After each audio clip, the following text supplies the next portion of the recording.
E aí, família Núcleos, tudo bem com vocês? Hoje eu estou aqui com a missionária Gerciana. Tudo bem, Gerciana? Tudo bem, sim. Bom, prazer ter você aqui.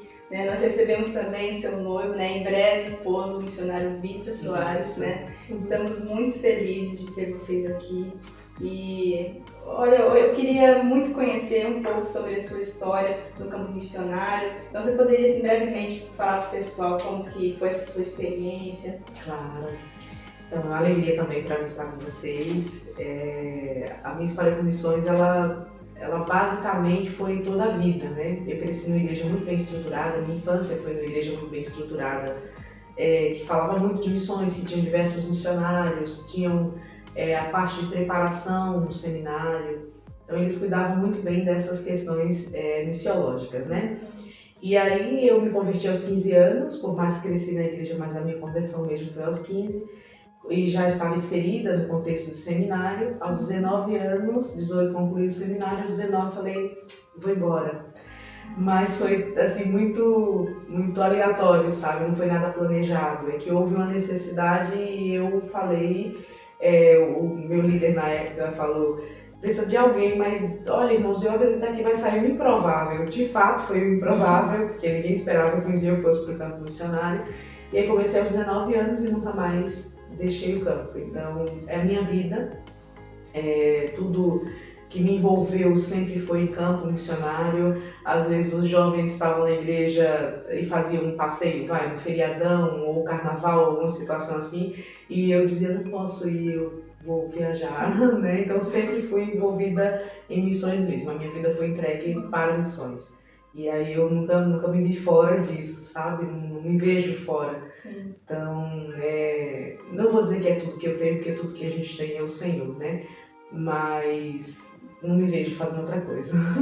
Que incrível, né? Uma vida toda, permeada aí por missões, né? Isso. E eu queria saber, Gerciana, se você puder compartilhar um pouco com a gente também da sua experiência, ou algo em geral que você percebe das maiores dificuldades que um missionário tem, né? Missionário que eu digo para fora, em países diferentes. Quais são as maiores dificuldades? Você comentou comigo, antes sobre as crises que os missionários têm, Você poderia compartilhar com a gente? Sim.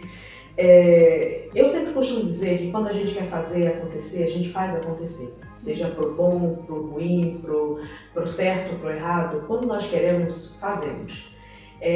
Para o campo missionário dizer tem dificuldades, eu não acredito que tenha, porque é prazeroso para quem está. Então eu não enxergo essa dificuldade, lógico. Não é que não passamos o que eu estou querendo ser positiva no que estou falando, não é. Mas é que quando queremos, quando gostamos do que fazemos, é como trabalhar numa empresa. Você trabalha numa empresa, é o seu sonho de vida, então você quer aquilo. Agora, claro, encontramos sim alguns obstáculos que precisam ser vencidos. E um deles é que para a maioria das pessoas, eu não tive essa dificuldade, mas a maioria dos missionários encontram, é a distância de casa, o afeto familiar. Eu já não tive essa questão do afeto familiar, que tenha sido uma barreira para mim. Eu sempre fui muito desapegada, então não encontrei dificuldade nisso. Mas para muitos, principalmente na geração que nós estamos vivendo agora, é uma geração muito mimosa, muito melosa, muito emocional.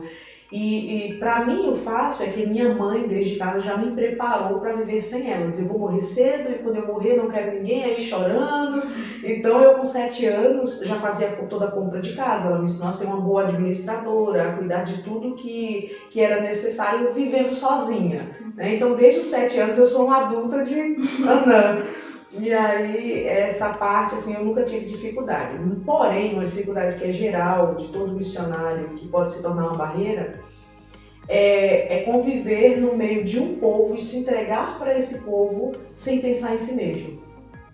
Porque nós, brasileiros, somos muito apegados ao que somos. Por exemplo, no Uruguai, eu passei 3 anos no Uruguai, foi o último campo transcultural em que eu estive como missionária, porque hoje eu me dedico a uma outra área, em missões, mas não é diretamente no campo missionário. Eu trabalho na formação de missionários para o campo, na Missão Desafio, coordeno a escola de treinamento da denominação da Missão Desafio, porém estive muitos anos em campo e alguns campos eram 4 meses, 3 meses, 6 meses, ia mais para plantação de trabalho. E aí o Uruguai foi um país que eu fui por 3 anos. Lá, digamos que eu enfrentei as maiores dificuldades em termos de cultura, porque eu passei muito mais tempo, né? E o pessoal falava assim lá, os nativos, né? Brasileiros têm uma dificuldade, porque sempre, o que vocês têm sempre acham que é melhor do que o que os outros têm? Eu falei, não, isso não existe, não é assim.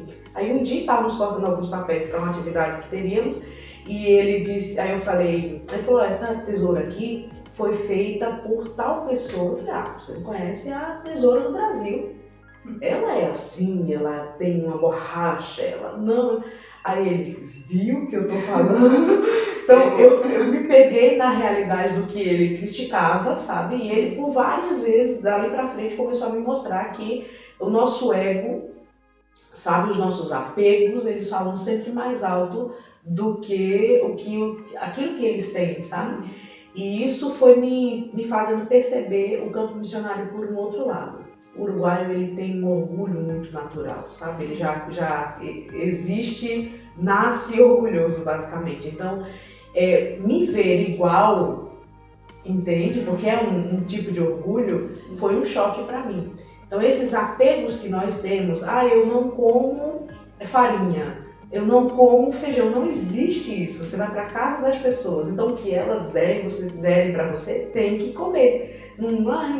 Não tem como ficar cheio de dedos, sabe? Seletivo com essas coisas. Então, essa é uma das maiores dificuldades. E isso a gente trabalha assim mesmo. Assim mesmo, exatamente. E nós brasileiros somos muito inflados, sabe? Do que somos, do que temos, entendeu? O que é a nossa cultura, aí nos deparamos com uma outra cultura, é muito difícil. Sim. É muito diferente. Então essa é a parte que torna-se bem complicado. Tornou-se complicado para mim no começo. Sim. E você havia comentado das crises, né? Que os missionários têm, né? São quatro estágios de crise que você havia comentado. Exato. Geralmente 4, né? Depende muito do estado emocional de cada pessoa também. Sim. Porque eu falo sempre do estado emocional, não é que sou psicóloga, eu trabalho na área, mas é que o nosso estado emocional, eu sei que fui ferida emocionalmente por alguns acontecimentos, ele pode ser um impedimento muito grande entre a nossa vida com Deus, sabe? Na nossa espiritualidade. Sim. Uma pessoa ferida emocionalmente, basicamente não prospera, ela não se sente plena. E essa parte da crise é independente. O missionário vai passar situações no campo que vem de forma que não foi programada, por mais que ele saiba que vai passar. Então, uma das primeiras crises é ali por volta dos 4 meses, que é cair a ficha que estou no campo missionário.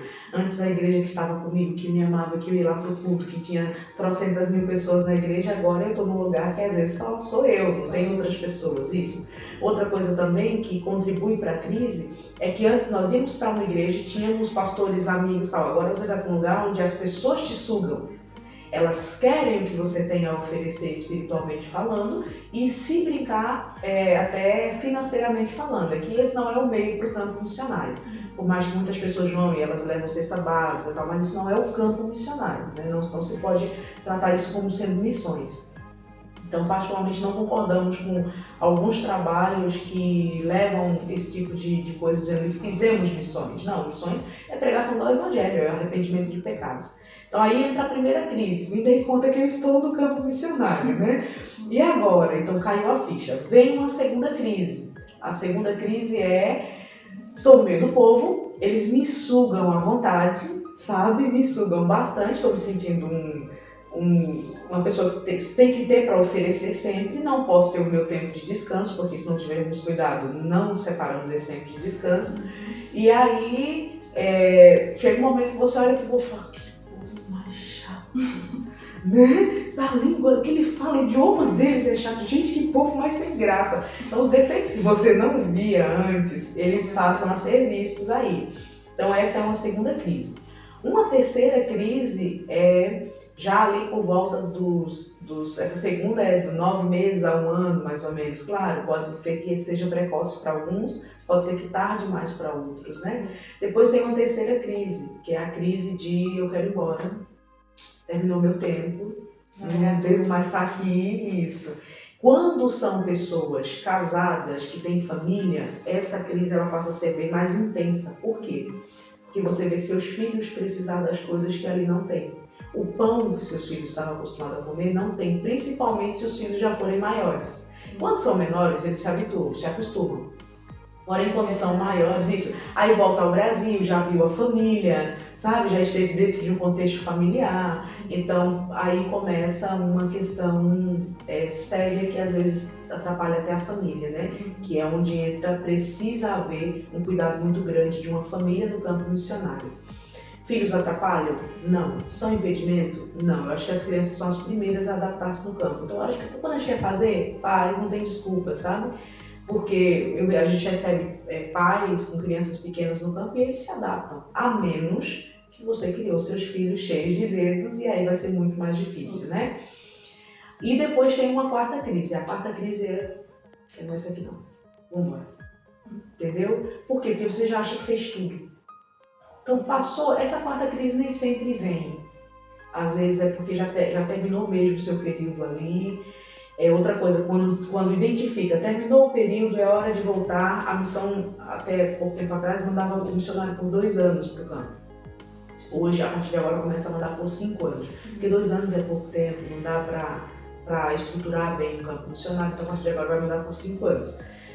Mas nesse período, assim, já do final, quando determina sua data de retorno, você não quer mais saber do campo, não. Lá já vai largando tudo, já vai deixando de mão e não pode. Por quê? Porque até o seu último dia no campo missionário, você está ali. É o seu campo, entendeu? Então, se larga antes, você sempre vai deixar a desejar. E talvez tudo que você fez em 2, 3 anos desmorona ali nos últimos dias do campo. E aí você acaba marcando um lugar, não pelo que fez de positivo todo aquele tempo, não por sua dedicação, não por sua renúncia, mas pelos últimos dias que disse, fulano parece que largou tudo. Entendeu? Então essas crises elas fazem parte, elas vêm para todo mundo, elas chegam para todo missionário, não tem como fugir delas. Então é isso, muito obrigada. Tá? Para quem ainda não viu os vídeos do missionário Victor, eu vou deixar no card aqui em cima, tá? E todos os vídeos também dessa série eu vou deixar aqui na descrição, você vai lá e acompanha, tá muito show, tá demais. Né? Então, muito obrigada mais uma vez, Deus abençoe muito. Eu que agradeço. E você segue aí a gente, você que ainda não é inscrito, se inscreve aí no canal, dê um gostei aí no vídeo, faz um comentário, né? Sugestões de vídeo, isso é muito, muito importante pra gente. Manda esse vídeo para quem você vê que há um potencial de missionário, ou para todo mundo, na verdade, né? Porque todos, né, temos chamados para sermos missionários onde nós estivermos, né? Temos o chamado de levarmos a palavra. Então fique com Deus, Deus te abençoe e até o próximo vídeo.